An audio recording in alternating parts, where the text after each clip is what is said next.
प्रिय भक्तों, अगर आप भी चाहते हैं कि आप शनि देव की कुदृष्टि से बचे रहें और आपको शनि देव की सिर्फ आशीर्वाद और असीम कृपा ही प्राप्त हो, तो आप इस महामंत्र का जाप अवश्य करें। इस मंत्र के नियमित 108 बार जाप करने से नकारात्मक ऊर्जा और बुरी शक्तियां समाप्त होती हैं। काला जादू, टोना टोटका और तंत्र बाधा, काला जादू, टोना टोटका और तंत्र बाधा का नाश होता है। व्यक्ति का तेज और आत्मविश्वास बढ़ता है और साथ ही शनि देव की कृपा से उसे अथाह धन की प्राप्ति होती है। इसलिए प्यारे भक्तों, आप इस महामंत्र का जाप अवश्य करें। जिस भी भक्त ने आज तक इस महामंत्र का जाप किया है, उसे सिर्फ शनि देव की असीम कृपा ही प्राप्त हुई है। इसलिए प्यारे भक्तों, आप इस महामंत्र का जाप अवश्य करें। यह मंत्र बहुत ही शक्तिशाली और प्रबल मंत्र है।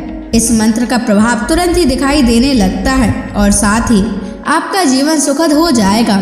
अगर आप शनि देव का आशीर्वाद प्राप्त करना चाहते हैं तो इस वीडियो को लाइक और चैनल को सब्सक्राइब जरूर कर दीजिए और कमेंट बॉक्स में जय शनि महाराज अवश्य लिख दीजिए। तो चलिए भक्तों, मंत्र का जाप करना प्रारंभ करते हैं। ओम ह्रीं सन शनैश्चराय सर्वदोष निवारणाय स्वाहा। ओम ह्रीं सन शनैश्चराय सर्वदोष निवारणाय स्वाहा। ओम ह्रीं सन शनैश्चराय सर्वदोष निवारणाय स्वाहा। ओम ह्रीं सन शनैश्चराय सर्वदोष निवारणाय स्वाहा। ओम ह्रीं सन शनैश्चराय सर्वदोष निवारणाय स्वाहा। ओम ह्रीं सन शनैश्चराय सर्वदोष निवारणाय स्वाहा। ओम ह्रीं सन शनैश्चराय सर्वदोष निवारणाय स्वाहा। ओम ह्रीं सन शनैश्चराय सर्वदोष निवारणाय स्वाहा। ओम ह्रीं सन शनैश्चराय सर्वदोष निवारणाय स्वाहा। ओम ह्रीं सन शनैश्चराय सर्वदोष निवारणाय स्वाहा। ओम ह्रीं सन शनैश्चराय सर्वदोष निवारणाय स्वाहा।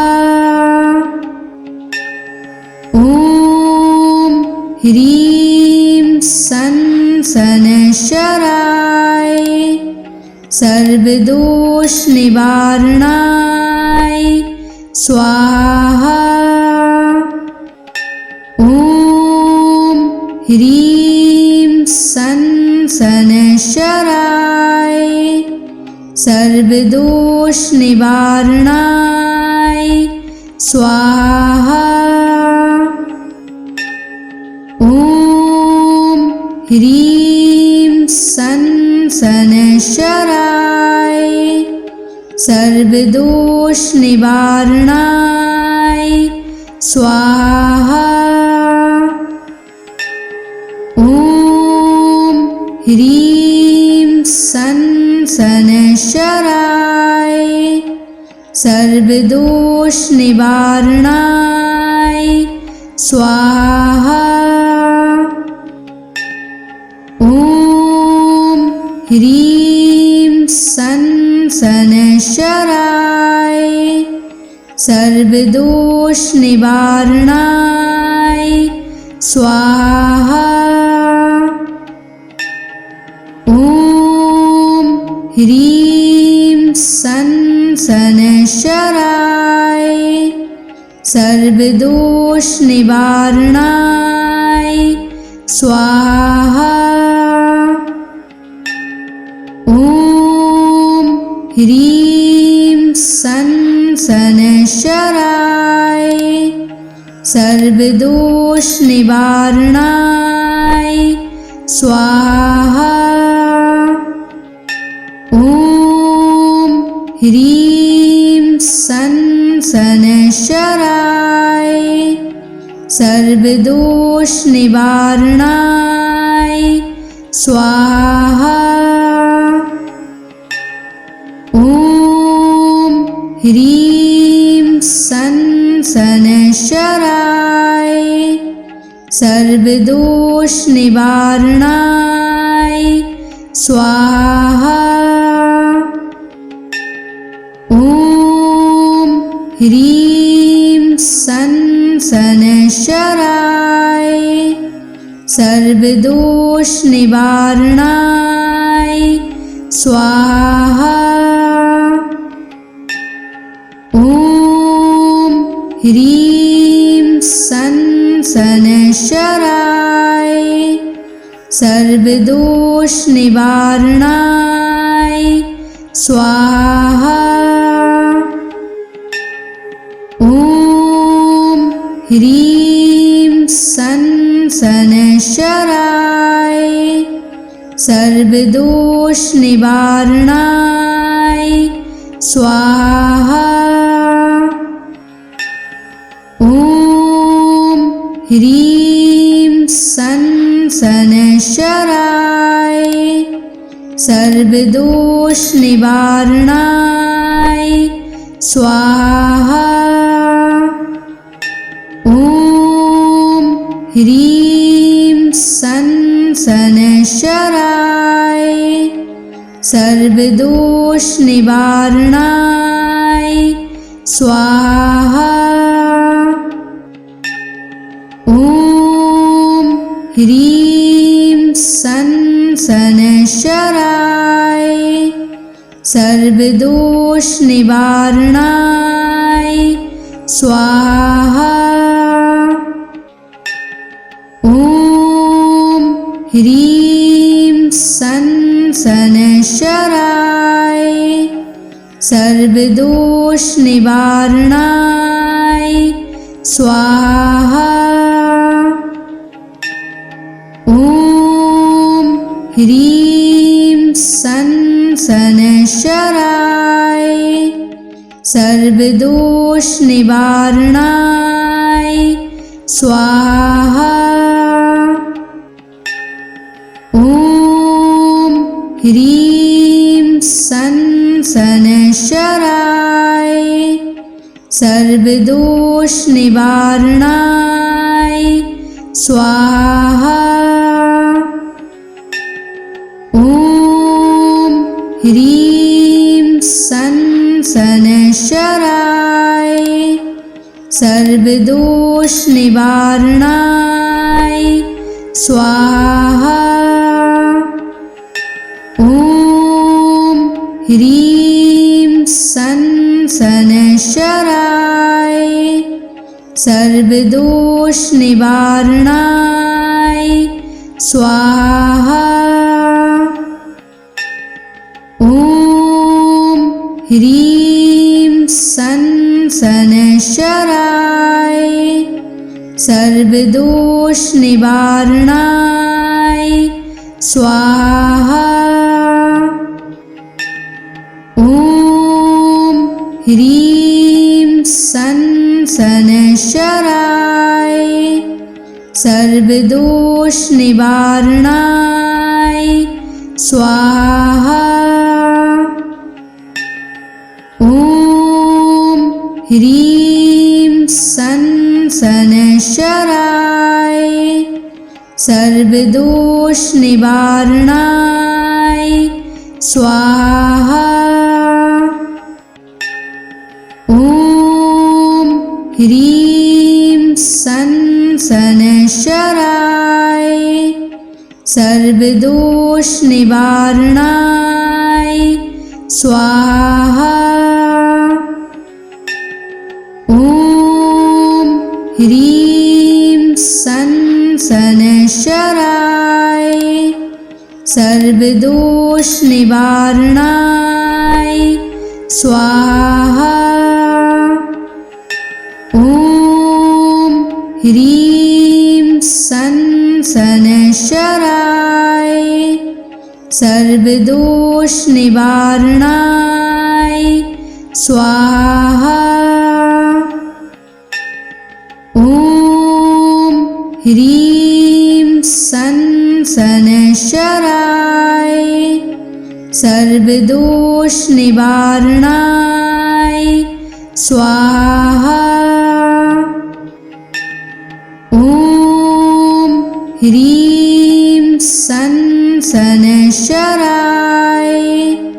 सर्वदोष निवारणाय स्वाहा। ॐ ह्रीं सनशराय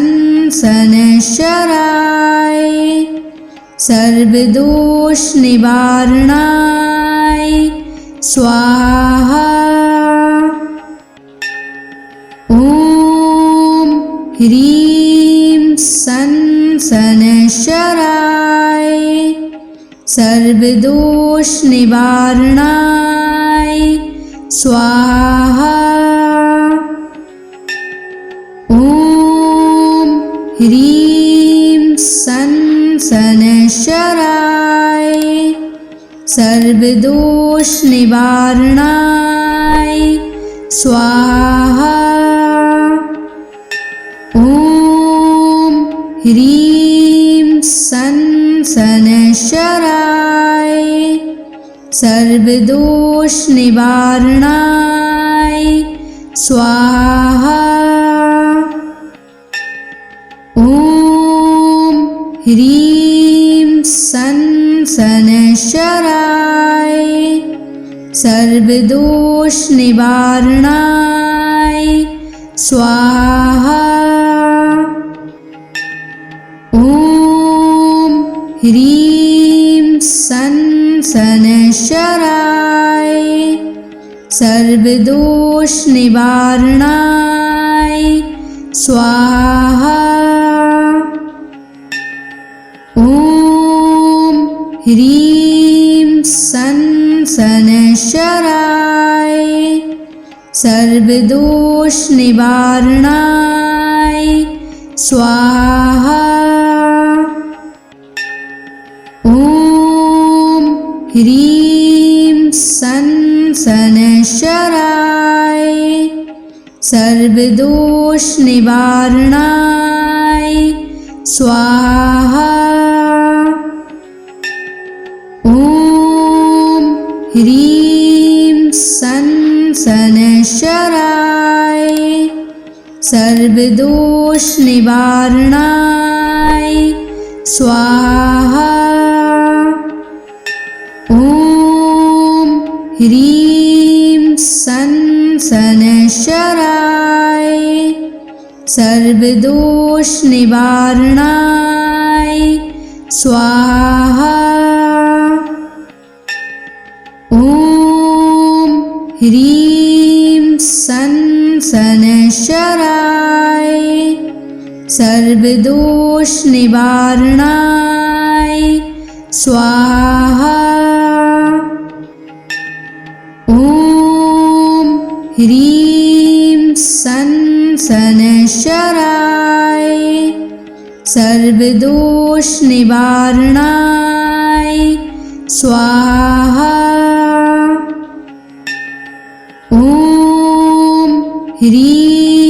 सन शनैश्चराय सर्वदोष निवारणाय स्वाहा। ॐ ह्रीं सन शनैश्चराय सर्वदोष निवारणाय स्वाहा। ॐ ह्रीं सन शनैश्चराय सर्वदोष निवारणाय स्वाहा। ॐ ह्रीं सन शनैश्चराय सर्वदोष निवारणाय स्वाहा। ॐ ह्रीं सन शनैश्चराय सर्वदोष निवारणाय स्वाहा। ॐ ह्रीं सन शनैश्चराय सर्वदोष निवारणाय स्वाहा। ॐ ह्रीं सन शनैश्चराय सर्वदोष निवारणाय स्वाहा। ॐ ह्रीं सन शनैश्चराय सर्वदोष निवारणाय स्वाहा। ॐ ह्रीं सन शनैश्चराय सर्वदोष निवारणाय स्वाहा। ॐ ह्रीं सन शनैश्चराय सर्वदोष निवारणाय स्वाहा। ॐ ह्रीं सन शनैश्चराय सर्वदोष निवारणाय स्वाहा। ॐ ह्रीं सन शनैश्चराय सर्वदोष निवारणाय स्वाहा। ॐ ह्रीं सन शनैश्चराय सर्वदोष निवारणाय स्वाहा। ॐ ह्रीं सन शनैश्चराय सर्वदोष निवारणाय स्वाहा। ॐ ह्रीं सन शनैश्चराय सर्वदोष निवारणाय स्वाहा। ॐ ह्रीं सन शनैश्चराय सर्वदोष निवारणाय स्वाहा। ॐ ह्रीं सन शनैश्चराय सर्वदोष निवारणाय स्वाहा। ॐ ह्रीं सन शनैश्चराय सर्वदोष निवारणाय स्वाहा। ॐ ह्रीं सन शनैश्चराय सर्वदोष निवारणाय स्वाहा।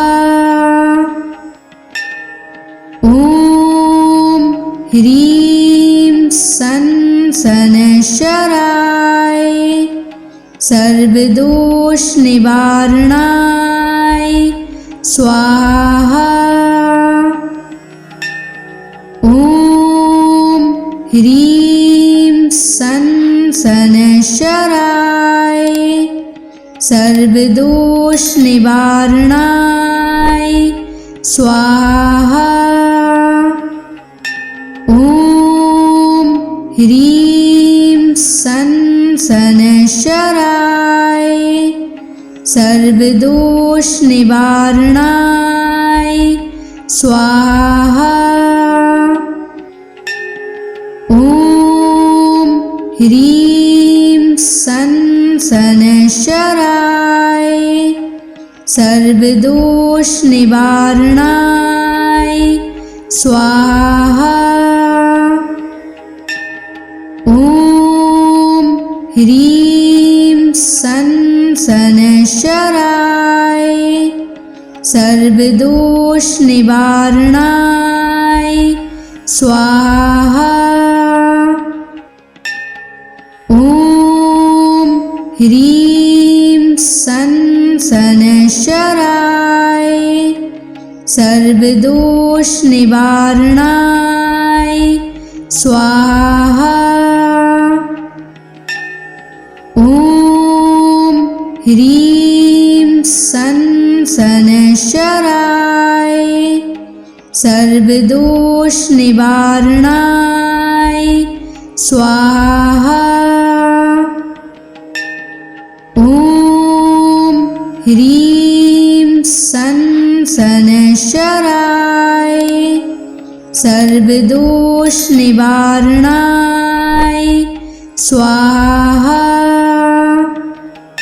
ॐ ह्रीं सन् शनैश्चराय सर्वदोषनिवारणाय स्वाहा।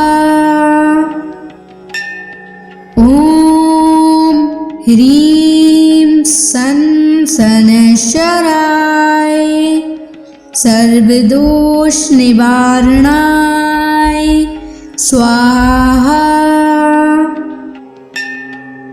ॐ ह्रीं सन् शनैश्चराय सर्वदोषनिवारणाय स्वाहा।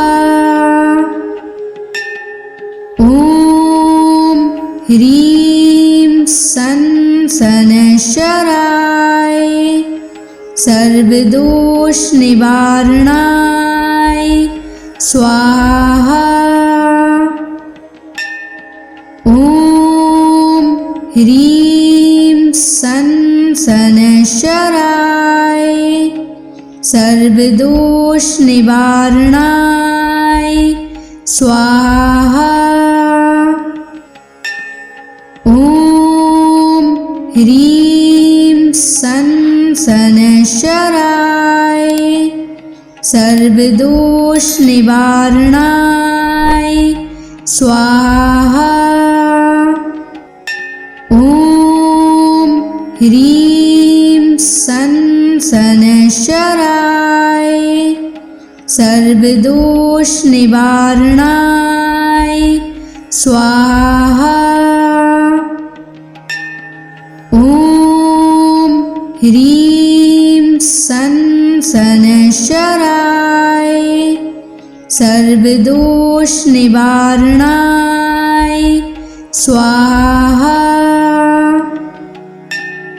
ॐ ह्रीं सन् शनैश्चराय सर्वदोषनिवारणाय स्वाहा।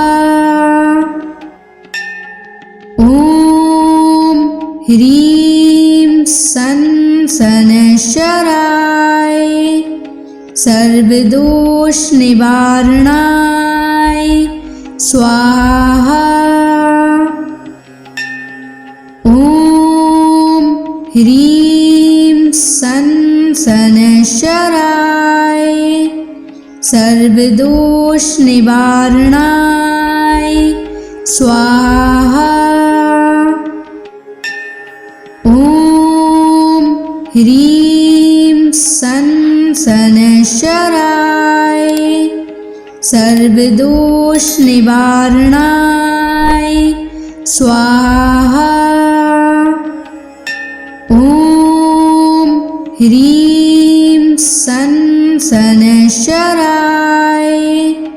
सर्वदोष निवारणाय स्वाहा। ॐ ह्रीं सं शनैश्चराय सर्वदोष निवारणाय स्वाहा। ॐ ह्रीं सं शनैश्चराय सर्वदोष निवारणाय स्वाहा। ॐ ह्रीं सं शनैश्चराय सर्वदोष निवारणाय स्वाहा। ॐ ह्रीं सं शनैश्चराय सर्वदोष निवारणाय स्वाहा। ॐ ह्रीं सं शनैश्चराय सर्वदोष निवारणाय स्वाहा। ॐ ह्रीं सं शनैश्चराय सर्वदोष निवारणाय स्वाहा। ॐ ह्रीं सं शनैश्चराय सर्वदोष निवारणाय स्वाहा। ॐ ह्रीं सं शनैश्चराय सर्वदोष निवारणाय स्वाहा। ॐ ह्रीं सं शनैश्चराय सर्वदोष निवारणाय स्वाहा। ॐ ह्रीं सं शनैश्चराय सर्वदोष निवारणाय स्वाहा। ॐ ह्रीं सं शनैश्चराय सर्वदोष निवारणाय स्वाहा। ॐ ह्रीं सं शनैश्चराय सर्वदोष निवारणाय स्वाहा। ॐ ह्रीं सं शनैश्चराय सर्वदोष निवारणाय स्वाहा। ॐ ह्रीं सं शनैश्चराय सर्वदोष निवारणाय स्वाहा। ॐ ह्रीं सं शनैश्चराय सर्वदोष निवारणाय स्वाहा। ॐ ह्रीं सं शनैश्चराय सर्वदोष निवारणाय स्वाहा। ॐ ह्रीं सन् शनैश्चराय सर्वदोषनिवारणाय स्वाहा। ॐ ह्रीं सन् शनैश्चराय सर्वदोषनिवारणाय स्वाहा। ॐ ह्रीं सन् शनैश्चराय सर्वदोषनिवारणाय स्वाहा। ॐ ह्रीं सन् शनैश्चराय सर्वदोषनिवारणाय स्वाहा। ॐ ह्रीं सन् शनैश्चराय सर्वदोषनिवारणाय स्वाहा। ॐ ह्रीं सन् शनैश्चराय सर्वदोषनिवारणाय स्वाहा। ॐ ह्रीं सन् शनैश्चराय सर्वदोषनिवारणाय स्वाहा। ॐ ह्रीं सन् शनैश्चराय सर्वदोषनिवारणाय स्वाहा। ॐ ह्रीं सन् शनैश्चराय सर्वदोषनिवारणाय स्वाहा। ॐ ह्रीं सन् शनैश्चराय सर्वदोषनिवारणाय स्वाहा।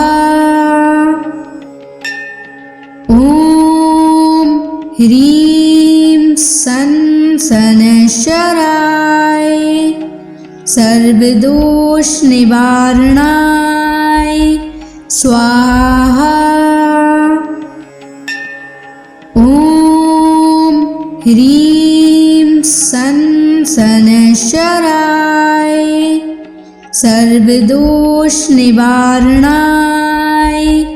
स्वाहा। ॐ ह्रीं सन् शनैश्चराय सर्वदोषनिवारणाय स्वाहा। ॐ ह्रीं सन् शनैश्चराय सर्वदोषनिवारणाय स्वाहा। ॐ ह्रीं सन् शनैश्चराय सर्वदोषनिवारणाय स्वाहा। ॐ ह्रीं सन् शनैश्चराय सर्वदोषनिवारणाय स्वाहा। ॐ ह्रीं सन् शनैश्चराय सर्वदोषनिवारणाय स्वाहा। ॐ ह्रीं सन् शनैश्चराय सर्वदोषनिवारणाय स्वाहा। ॐ ह्रीं सन् शनैश्चराय सर्वदोष निवारणाय स्वाहा।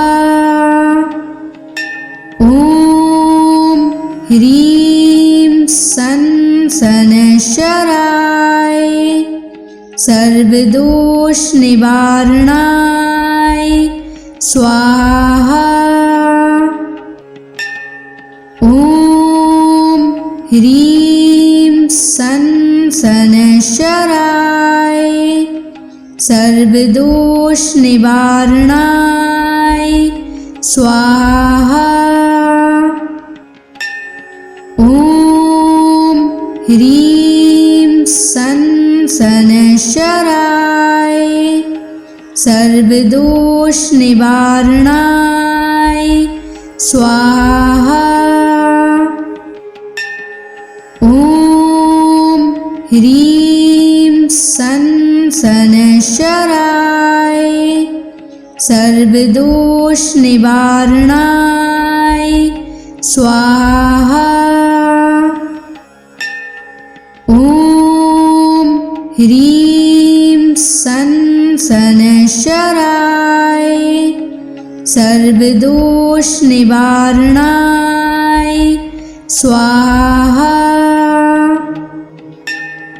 ॐ ह्रीं सं शनैश्चराय सर्वदोष निवारणाय स्वाहा। ॐ ह्रीं सं शनैश्चराय सर्वदोष निवारणाय स्वाहा। ॐ ह्रीं सं शनैश्चराय सर्वदोष निवारणाय स्वाहा। ॐ ह्रीं सं शनैश्चराय सर्वदोष निवारणाय स्वाहा। ॐ ह्रीं सं शनैश्चराय सर्वदोष निवारणाय स्वाहा। ॐ ह्रीं सं शनैश्चराय सर्वदोष निवारणाय स्वाहा। ॐ ह्रीं सं शनैश्चराय सर्वदोष निवारणाय स्वाहा। ॐ ह्रीं सं शनैश्चराय सर्वदोष निवारणाय स्वाहा। ॐ ह्रीं सं शनैश्चराय सर्वदोष निवारणाय स्वाहा। ॐ ह्रीं सं शनैश्चराय सर्वदोष निवारणाय स्वाहा। ॐ ह्रीं सं शनैश्चराय सर्वदोष निवारणाय स्वाहा। ॐ ह्रीं सं शनैश्चराय सर्वदोष निवारणाय स्वाहा। ॐ ह्रीं सं शनैश्चराय सर्वदोष निवारणाय स्वाहा।